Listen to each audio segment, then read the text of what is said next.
Assalamualaikum warahmatullahi wabarakatuh.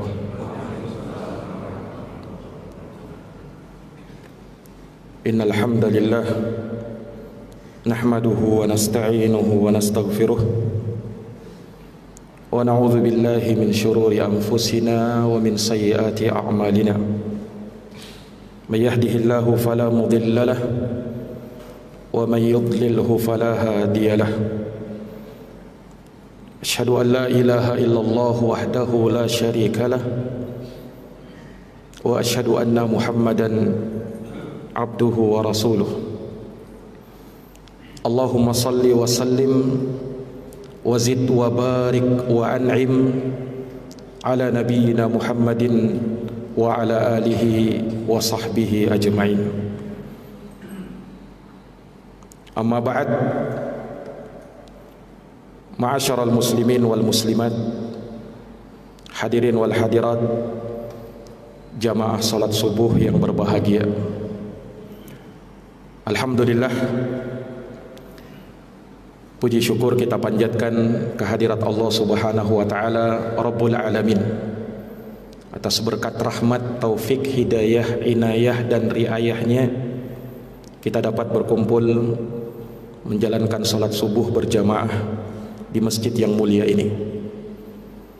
Salawat dan salam semoga terhatur limpahkan kepada junjungan kita Nabi Agung, Nabi besar Muhammad sallallahu alaihi wasallam, kepada keluarga dan para sahabat serta orang-orang yang senantiasa meniti jalannya sampai hari kiamat. Para hadirin, para jamaah salat subuh yang berbahagia, di hari-hari di bulan yang mulia ini tentu banyak dari kaum muslimin yang sibuk dengan Al-Quran. Tadarus Al-Quran tentu sering kita dengarkan di masjid-masjid. Tilawatul Quran terdengar di rumah-rumah kaum muslimin. Semuanya berlomba-lomba untuk bisa mendapatkan kemuliaan bulan Ramadan.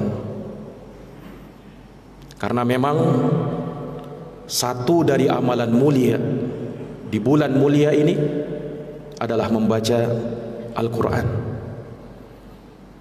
Dari sanalah seseorang bisa melihat tingginya derajatnya baik di dunia maupun di akhirat. Disebutkan dalam sebuah hadis yang disampaikan oleh sahabat Abdullah bin Amr bin Al-As yang diriwayatkan oleh Imam Abu Daud dan Imam At-Tirmidzi. Rasulullah sallallahu alaihi wasallam pernah bersabda, yuqalu li sahibil Quran, akan dikatakan kepada sahibul Quran. Seorang dikatakan sahibul Quran manakala dia baca Quran itu dengan penuh resapan makna, tadabbur terhadapnya, memikirkan apa yang terkandung di dalamnya, kemudian dia amalkan dalam kehidupannya. Inilah yang dikatakan sahibul Quran. Akan dikatakan kepada dia, Iqra, bacalah Quran itu. Wartaqi, naiklah kamu. Warattil kama kunta turattil fid dunya, dan bacalah Quran itu secara tartil sebagaimana kamu mentartilnya tatkala di dunia. Sebab kenapa? Fa inna manzilataka, karena sungguh kedudukan kamu inda akhiri ayatin taqra'uha, adalah di akhir ayat yang kamu baca. Hadis sahih riwayat Imam Abu Daud dan Imam At-Tirmidzi. Jamaah yang dirahmati dan dimuliakan oleh Allah Subhanahu wa taala, maka hadis ini jelas menunjukkan kepada kita betapa mulianya itu orang yang membaca Quran. Mulia di dunia dan mulia lagi di akhirat. Tingginya derajat mereka di akhirat nanti tergantung seberapa banyak bacaan Qur'annya. Para jamaah yang dirahmati dan dimuliakan oleh Allah, namun terkadang yang menjadi banyak masalah kita ketika baca Quran itu, kita ini sering baca Quran, tapi belum lama kita baca Quran itu, terkadang perasaan bosan sudah muncul dalam diri kita. Mungkin baru 5-10 menit kita baca Quran itu, tapi rasa lelah, letih, mengantuk itu terkadang sudah menghinggapi kita. Dan ini terkadang beda pada saat misalnya dia baca berita atau mengikuti berita di internet misalnya. Oh, itu berjam-jam itu bisa tahan itu. Sebagian orang ada yang tahan untuk main game seharian, tahan matanya. Tapi kalau baca Quran setengah jam aja, kadang terasa sudah kebosanan, rasa lelah, mengantuk, dan lain sebagainya dari alasan-alasan sebagian orang. Subhanallah. Sebagian orang ada yang bahkan bisa bangun untuk menyaksikan pertandingan sepak bola, tapi berat bagi dia untuk bangun di malam hari ketika untuk membaca Al-Quranul Karim. Kenapa bisa seperti itu jamaah sekalian? Apa kira-kira masalahnya? Quran itu sebagaimana kata sahabat Abdullah bin Mas'ud, inna hadal Qur'ana ma'dubatullah. Quran ini, kata beliau, adalah jamuan Allah. Dia adalah hidangan dari Allah. Kalau dikatakan hidangan, kalau dikatakan jamuan, pasti nikmat kan? Pasti lezat dia. Apalagi ini hidangan Allah, ini jamuannya Allah, tentu lebih nikmat dari semua makanan nikmat yang ada di dunia ini. Jamaah yang dirahmati dan dimuliakan oleh Allah. Tapi yang bermasalah apanya? Bukan Qur'annya tentu saja, tapi yang bermasalah hati kita yang bermasalah. Hati kita yang mungkin kurang sehat, hati kita mungkin yang masih banyak penyakit di dalamnya. Ilustrasinya begini jamaah sekalian. Kalau misalnya ada makanan lezat, makanan yang kita sukai, makanan andalan kita misalnya, disuguhkan kepada kita, kita suka terhadapnya, tapi kita lagi sariawan atau lagi sakit gigi misalnya, bisa enggak menikmati makanan itu? Sementaranya kita lagi sariawan, lagi sakit gigi, tidak akan bisa. Kenapa? Bukan makanannya yang tidak lezat, makanannya lezat, tapi yang bermasalah sariawannya kita, sakit giginya kita, itu yang bermasalah. Sama dengan Quran. Quran itu nikmat, Quran itu jamuan Allah, Quran itu hidangan Allah. Kenapa tidak bisa kita merasakan lezatnya, kenikmatan tatkala membacanya? Karena ada yang bermasalah pada hati kita. Itu jamaah sekalian yang dirahmati oleh Allah. Maka kalau kita bersihkan hati kita, kita sucikan hati kita, maka insya Allah di sanalah kita akan merasakan nikmatnya baca Quran itu. Makanya sahabat yang mulia Utsman bin Affan radhiyallahu anhu pernah berkata, "Lau tahurat qulubuna ma syabi'at min kalami rabbina." Andaikan hati itu suci, kata beliau, andaikan hati itu bersih, kata beliau, niscaya tidak akan pernah merasa kenyang dengan firman Allah, bacaan Al-Quranul Karim. Andaikan hati itu suci.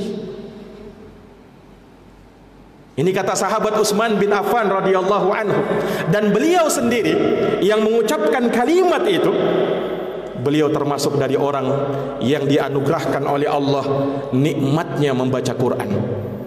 Makanya pernah diriwayatkan, Pak, dari sahabat Utsman bin Affan radhiyallahu anhu, beliau pernah mengkhatamkan Quran dalam 1 rakaat solat tahajud. Allahu Akbar. 1 rakaat solat tahajud, bukan 11 rakaat. Ini bukan mengada-ngada ini.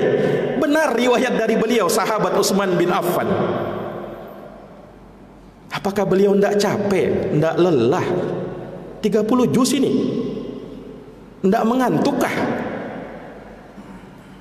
Karena beliau dari hamba Allah yang dianugerahkan kenikmatan membaca Quran itu. Kalau seorang sudah merasa nikmat terhadap sesuatu, yang namanya lelah, letih, capek, mengantuk akan hilang semuanya. Apalagi sudah menjadi hobinya. Ibaratnya kalau ada orang hobi mendaki gunung, Pak, capek itu kan, lelah, sesak napas itu, belum lagi resikonya, belum lagi dinginnya. Tapi kenapa mereka tetap mau memanjatnya, mau mendakinya? Karena mereka tahu betapa nikmatnya itu, karena sudah menjadi hobinya. Apalagi kalau sudah sampai pada puncaknya, oh, rasa lelah, capek, mengantuk itu hilang itu. Kenapa jamaah sekalian? Dia bisa merasakan nikmat di situ, sehingga tidak ada artinya capek dan lelah itu. Ini para jamaah sekalian yang dirahmati dan dimuliakan oleh Allah. Maka daripada itu, kalau kita ingin merasakan betapa nikmatnya Quran itu, kita mohon kepada Allah agar Allah berikan kesucian pada hati kita. Ini kuncinya sebenarnya. Karena Allah Subhanahu wa ta'ala melihat kepada manusia, tidak kepada jasad mereka, tidak kepada rupa mereka, tidak kepada harta mereka, tapi yang Allah lihat adalah hati-hati mereka. Innallaha la yanzur ila ajsamikum wala ila suwarikum wala ila amwalikum walakin yanzuru ila qulubikum wa a'malikum. Allah tak lihat hartamu, Allah tak lihat rupamu, Allah tak lihat jasadmu, tapi yang Allah lihat adalah hati dan amalan kamu. Itu yang menjadi pandangan Allah kepada kita. Kalau hati ini baik, maka seluruhnya akan baik. Inna fil jasadi mudghatan, sungguh dalam jasad manusia, kata Nabi, ada segumpal daging. Idza saluhat salahal jasadu kulluh, kalau dia baik maka baik pula seluruh jasad. Wa idza fasadat fasadal jasadu kulluh, dan kalau dia rusak, rusak pula yang lainnya. Ala wahiyal qalbu, itulah qalbu yang ada di dalam dada-dada manusia. Ini para jamaah sekalian yang dirahmati dan dimuliakan oleh Allah. Ini salah satu kunci agar kita betah baca Quran. Sucikan hati ini dari segala penyakit-penyakit hati. Yang kedua jamaah sekalian yang dirahmati dan dimuliakan oleh Allah, agar kita ingin membaca Quran itu dengan penuh kenikmatan, lezat dalam membacanya, hendaknya kita baca Quran sambil memahami apa yang kita baca. Ini para jamaah sekalian, kita baca Quran itu sambil pahami dia, tadabbur terhadap maknanya. Karena inilah maksud, inilah maksud diturunkannya Quran itu. Bukan sekadar kita baca, tadabbur terhadap maknanya.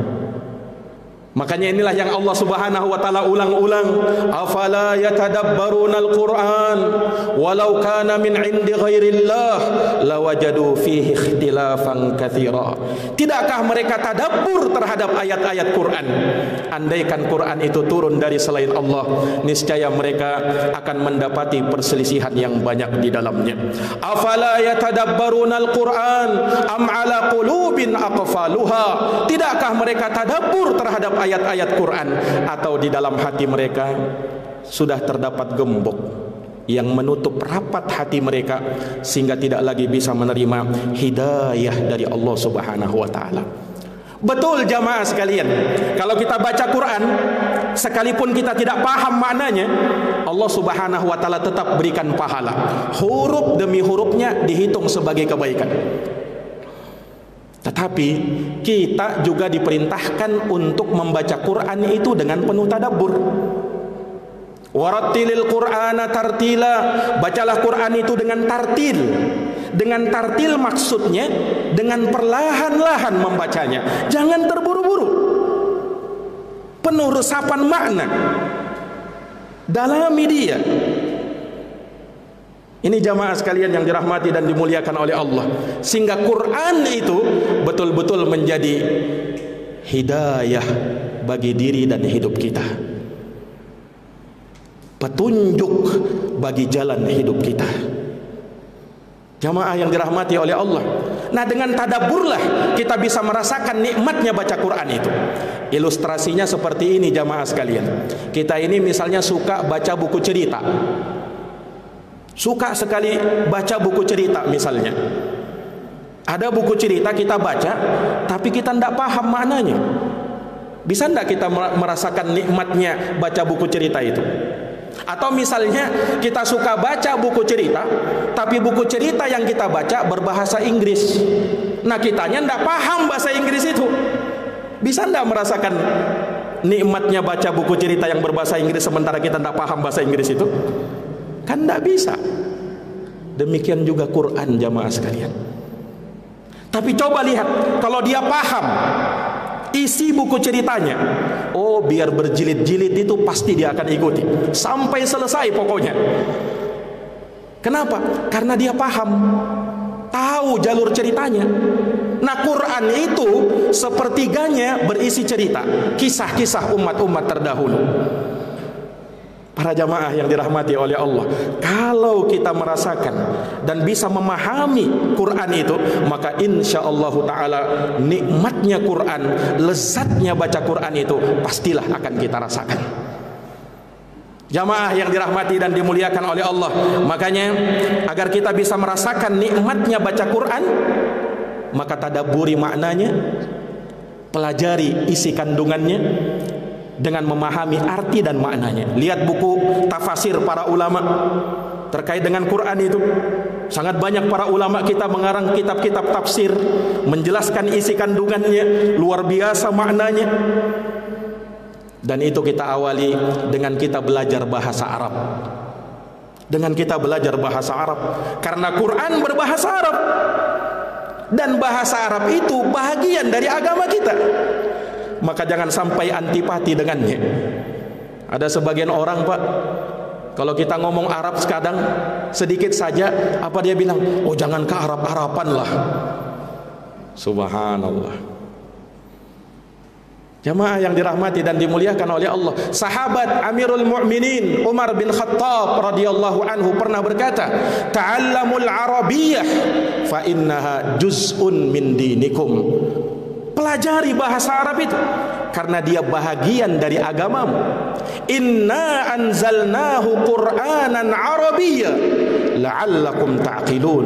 Kami turunkan Quran ini berbahasa Arab agar kamu bisa memahaminya, agar kamu bisa mempelajarinya. Bahkan Imam Syafi'i beliau lebih tegas lagi. Ala kulli muslim ayyata'allama min lisanil Arab. Hendaknya seorang muslim, kata beliau, belajar bahasa Arab supaya dia paham Quran dia. Ini para jamaah yang dirahmati dan dimuliakan oleh Allah. Nah, maka sekali lagi dengan kita tadabbur terhadap makna Al-Quran, maka insya Allah ta'ala kita akan rasakan lezatnya baca Quran itu. Nah, dan dari sana juga kita bisa memperbaiki bacaan-bacaan kita, karena Quran itu bahasa Arab. Nah, kalau dia, jamaah sekalian, kita salah dalam membacanya, hurufnya salah, panjang pendeknya salah, nah ini bisa berubah makna. Kita baca surat Yasin misalnya, wal Qur'anil Hakim, demi Al-Quran yang maha bijaksana. Innaka laminal mursalin, sungguh engkau laminal mursalin. Lam di situ lam waqi'atun fi jawabil qasam, yang maknanya sungguh, betul-betul kamu termasuk dari utusan Allah. Tapi kalau kita baca innaka laminal mursalin, itu sudah berbeda maknanya itu. Sebab la ketika dimatkan maka maknanya bukan, engkau bukan rasul jadinya. Subhanallah. Atau tidak usah jauh-jauh, misalnya kutiba alaikumus siyam, telah diwajibkan atas kalian puasa. Itu dengan huruf shad, ya dan mim. Ada alifnya kemudian mim. Siyam artinya menahan. Tapi kalau huruf shadnya kita ganti dengan sin, kutiba alaikumus siyam, siyam sudah beda maknanya, Pak. Siyam artinya kembar. Diwajibkan atas kamu berkembar. Nah, kan sudah berbeda maknanya. Ini para jamaah sekalian yang dirahmati oleh Allah. Ini sekedar contoh. Artinya jamaah sekalian, hendaknya kita betul-betul memahami Quran itu dengan sebaik-baiknya. Kita pahami makhraj hurufnya, membedakannya, panjang pendeknya. Nah, kemudian sembari daripada itu kita pahami isi kandungannya. Sekali lagi dengan tujuan agar kita baca Quran itu betul-betul dengan resapan makna, sehingga kita pun bisa merasakan lezatnya, nikmatnya membaca Al-Quran. Jamaah yang dirahmati dan dimuliakan oleh Allah, demikian mungkin yang bisa kami paparkan, yang bisa kami sampaikan. Jazakumullahu khairan atas perhatiannya. Mohon maaf atas segala kekurangannya. Subhanakallahumma wa bihamdika asyhadu an la ilaha illa anta astaghfiruka wa atubu ilaik. Subhana rabbika rabbil izzati amma yasifun wa salamun alal mursalin walhamdulillahi rabbil alamin. Wassalamu alaikum warahmatullahi wabarakatuh.